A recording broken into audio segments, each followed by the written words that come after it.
بعد انتشار كثير من الفيديوهات المصرية والبثوث المصرية اللي تتحدث عن حماية مصر لدول الخليج، قررت أني أبحث عن جاهزية القوات المصرية لحماية دول الخليج، فوجدت على سبيل المثال هذه التجهيزات.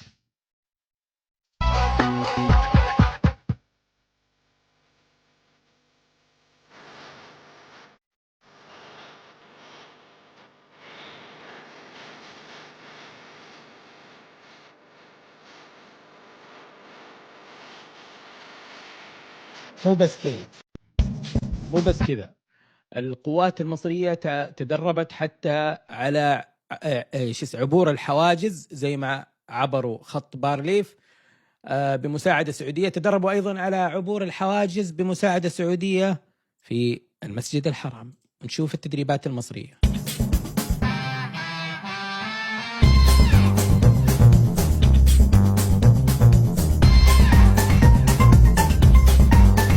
لذا السؤال اللي أطرحه لكم بعد كل هذه التدريبات التي تتلقاها القوات المصرية، هل تتوقعون أن تقوم مصر أو أن يكون لمصر المقدرة على حماية دول الخليج؟